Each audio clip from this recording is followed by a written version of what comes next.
Assalamualaikum warahmatullahi wabarakatuh. Di sini saya akan menjelaskan tentang aliran melalui pipa dan aliran kompresibel. Nah, sebelum masuk ke materi, perkenalkan, nama saya Bahtiar Reza Saputra dari kelas 3A. Yang pertama, pengertian. Sistem jaringan pipa berfungsi untuk mengalirkan zat cair dari satu tempat ke tempat lain.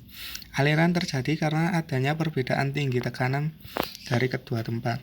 Nah, ini adalah contoh ilustrasi sistem saluran. Ini aliran dari atas ke bawah. Dan ini ketinggiannya. Jadi, aliran terjadi karena adanya perbedaan ketinggian.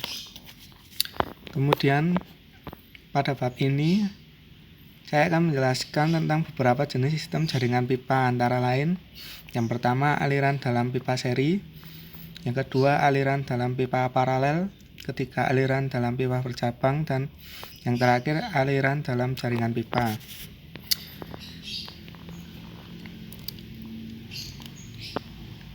Selanjutnya adalah aliran dalam pipa seri. Bila dua buah pipa atau lebih yang mempunyai diameter atau kekasaran berbeda dihubungkan sehingga zat cair dapat mengalir dalam pipa satu ke pipa yang lain, maka pipa-pipa tersebut dikatakan sebagai hubungan seri. Ini contoh gambar aliran pipa seri. Persoalan pada pipa seri pada umumnya adalah menentukan besarnya debit aliran. Nah, ini persamaan yang digunakan untuk menyelesaikan aliran dalam pipa seri. Yang pertama, persamaan kontinuitas. Persamaannya yaitu Q sama dengan Q1 sama dengan Q2. Persamaan kedua adalah persamaan Bernoulli di titik 1 dan 2. Persamaannya H besar sama dengan HC ditambah HF1 plus HF2 plus HE plus HD. Persamaan yang ketiga, persamaan Darcy-Weisbach. Nah, ini persamaannya dapat dilihat. Kemudian kecepatan dalam masing-masing pipa adalah V1 sama dengan Q per 1/4 pi D kuadrat. Nah, yang kedua V2 Q per 1/4 pi D 2 kuadrat. Kemudian yang selanjutnya aliran dalam pipa paralel. Kombinasi dari dua atau lebih pipa seperti ditunjukkan pada gambar di samping, sehingga aliran terbagi ke masing-masing pipa dan kemudian bergabung kembali disebut sebagai susunan pipa paralel. Nah, di sini adalah gambar aliran pipa paralel.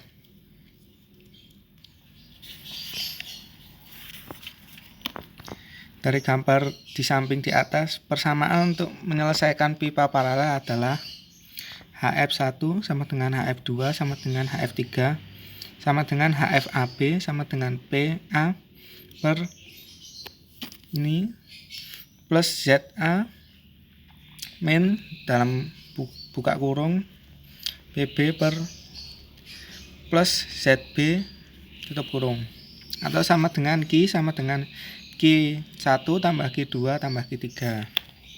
Nah, selanjutnya adalah aliran dalam pipa bercabang. Pipa bercabang terdiri dari dua atau lebih pipa yang bercabang pada satu titik.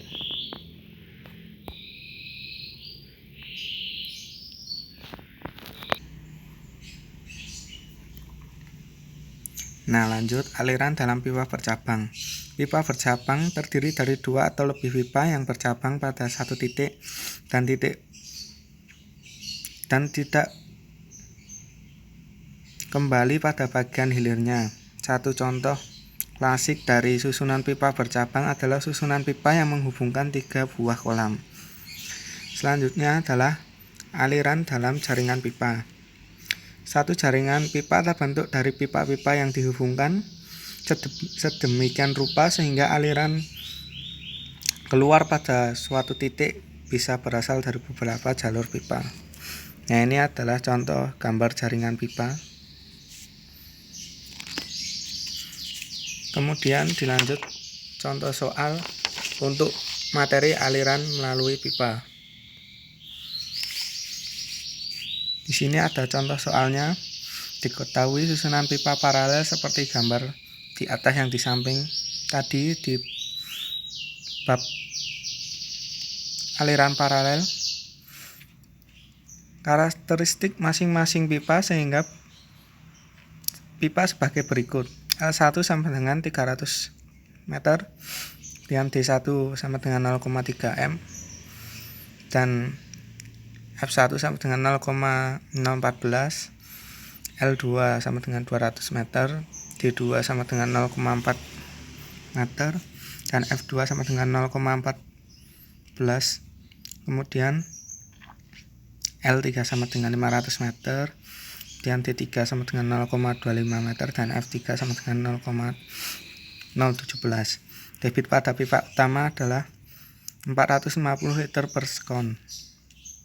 Nah, yang ditanya adalah Q1, Q2, dan Q3. Kemudian jawab. Penyelesaiannya Q1 sama dengan Q sama dengan Q1 plus Q2 plus Q3. Q2 sama dengan F1 per F2 pangkat setengah, kemudian buka kurung L1 per L2, tutup kurung per pangkat setengah, terus buka kurung D2 per D1, tutup kurung pangkat 5 per 2. Nah, ini rumusnya. Nah, yang didapatkan Q1 2,385 Q1. Untuk Q1 nya dengan rumus seperti ini, dan kemudian angkanya dimasukkan semua dan didapatkan hasil Q1 sama dengan 0,445 Q1. Nah, Q total sama dengan 450 liter per sekon diubah menjadi 0,45 meter kubik per sekon.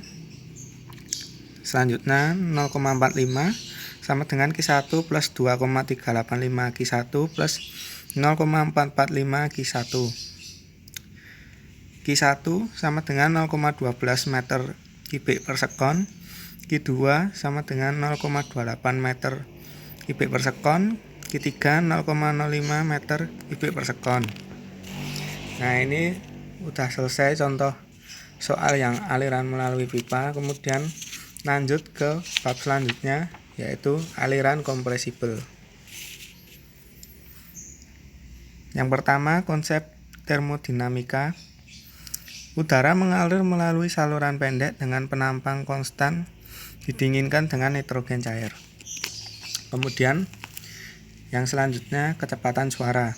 Kecepatan suara adalah istilah yang digunakan untuk menyebut kecepatan gelombang suara yang merambat pada medium elastisitas. Parameter untuk mengkarakteristikan aliran kompresibel adalah angka Mach atau yang dilambangkan M besar.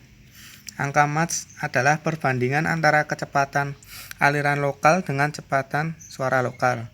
Nah, ini rumusnya M besar sama dengan V besar per C.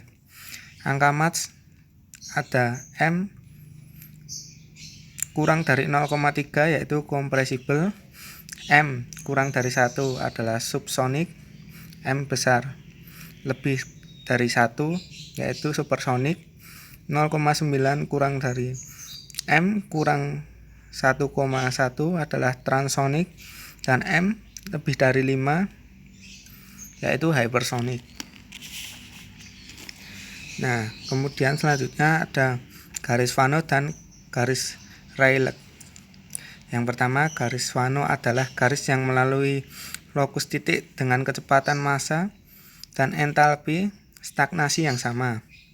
Garis ini adalah model satu dimensi untuk aliran adiabatik dalam saluran area konstan dengan gesekan. Nah, ini contoh diagramnya. G3 lebih besar dari G2 dan G2 lebih besar dari G1.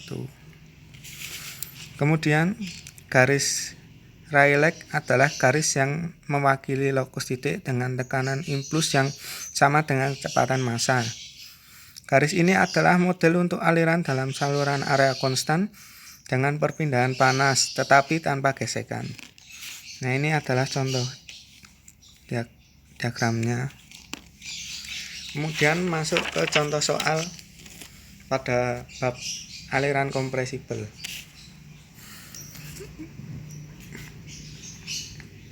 Contoh soalnya,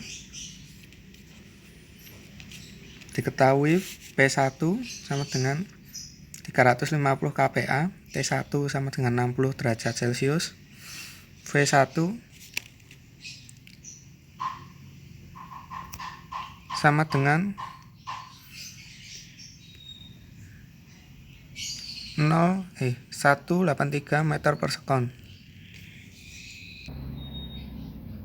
Kemudian P2 385 kPa, T2 350 derajat Kelvin, M2 sama dengan 1,3. Ditanya hitung M1, P01, T01, P02 dan T2. Nah, ini penyelesaiannya. M1 sama dengan V1 per C1. Nah, untuk mencari C1 digunakan rumus akar K kali R kali T. Nah, kemudian angkanya dimasukkan semua. Nah, ketemu C1 366 meter per sekon. Kemudian M1 sama dengan 183 per 366 sama dengan 0,25. Nah, kemudian P1 nya dicari menggunakan rumus ini, dimasukkan angkanya semua.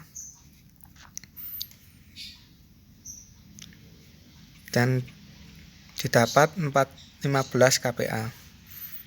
Kemudian T1 nya seperti rumus di sini, dan didapatkan hasilnya 350 derajat Kelvin. Kemudian mencari P2 menggunakan rumus ini,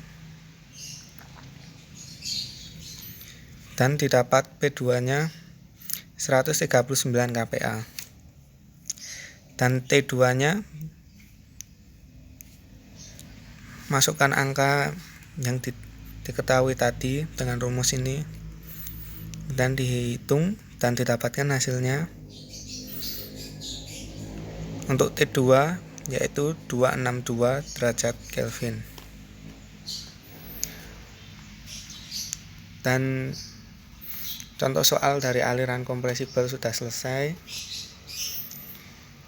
dan presentasi saya sudah selesai. Apabila ada kesalahan mohon dimaafkan.